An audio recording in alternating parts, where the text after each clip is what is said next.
Oi, pessoal! Aqui é a Lorena Gontijo e eu venho com mais uma decoração.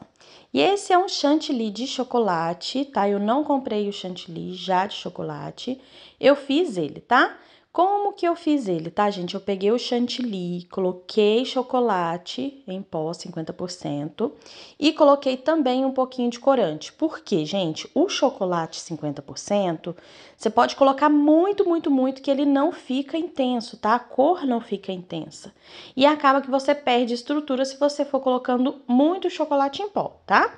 Então, por isso que eu coloco, né, por exemplo, 500 ml, eu coloco aí umas 3, 4 colheres de chocolate em pó. Se eu quiser escurecer mais, eu vou colocar o meu corante, tá? Aí, no caso, eu coloquei muito pouquinho corante, porque ele já tava quase no tom que a gente desejava, tá? Uma coisa, gente, eu gosto muito de fazer o chantilly de chocolate, porque ele fica com um brilho muito diferente, tá?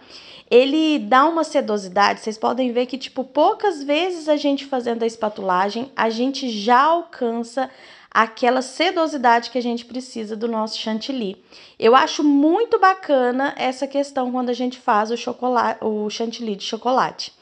E a gente não consegue fazer ele dessa sedosidade, ficar com tanto brilho, quando eu compro, pelo menos na minha opinião, quando a gente compra o chantilly já próprio de chocolate, o chantilly de chocolate. Quando a gente faz, a gente consegue essa sedosidade.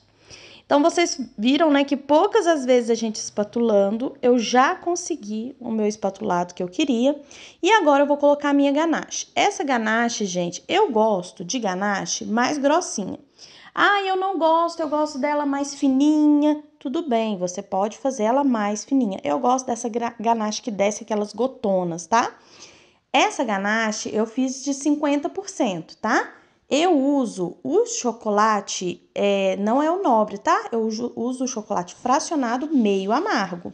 Não uso chocolate nobre. Coloco 50% de creme de leite, 50% do chocolate meio amargo, fracionado, e coloco os dois no micro-ondas e deixo derreter, tá, gente? E fica nessa textura. Ah, eu quero ele mais fininho, Lorena, eu não quero que fique essas gotas tão grossas. Só você colocar um pouco mais de creme de leite. Eu gosto de fazer minha ganache quando eu tô começando a mexer no meu bolo, tá, gente? Então, antes de desenformar o meu bolo, eu faço a minha ganache, ok? Fiz o meu desenho de espiral aí na parte de cima e agora eu vim fazer a decoração na parte de cima. Eu tô usando o bico 1M e eu vou colocar. Primeiro eu coloco um trabalho com o bico M, né, esse rococózinho, depois eu coloco um brigadeiro, depois eu coloco uma paçoca, porque esse bolo, ele é de chocolate com paçoca, tá? Então, eu vou fazendo assim, tá, gente? Então, eu coloco um brigadeiro, um rococó, uma paçoca, um rococó, e eu fui assim até o final. O final, acabou que ficou 2 brigadeiros juntos, né? Enfim, uma hora ia ficar 2 brigadeiros juntos ou 2 paçocas juntas. E no centro do meu bolo também eu preenchi também com alguns rococó e brigadeiro, tá? Pra fazer um detalhezinho no centro aí do meu bolo. Nessa hora não filmou, né? Porque eu estava fazendo o meio dele, não me liguei que não estava dando para vocês verem, tá? Agora, na base do meu bolo, eu vou fazer, tanto que eu nem limpei tão direitinho a base do meu bolo. E agora, eu vou fazer essas conchinhas, esse efeito conchinha aí, que ele é feito com um bico 32, tá, gente? Esse que eu tô usando é da Wilton, mas não se apegue à marca, tá? Pode fazer com a marca que você tiver, que seja um bico pitanga aberto. Olha que bonitinho que vai dando já todo um detalhezinho no rodapé do nosso bolo, tá? Vou fazer assim por todo o meu bolo. Gente, lembrando, esse bolo é um bolo de 20 por 10 de altura.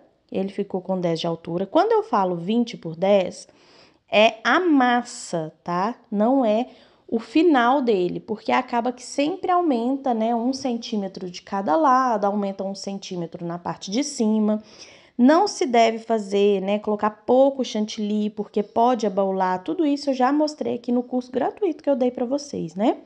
Então, olha como ficou uma graça esse bolo. Esse bolo seria chamado bolo vitrine.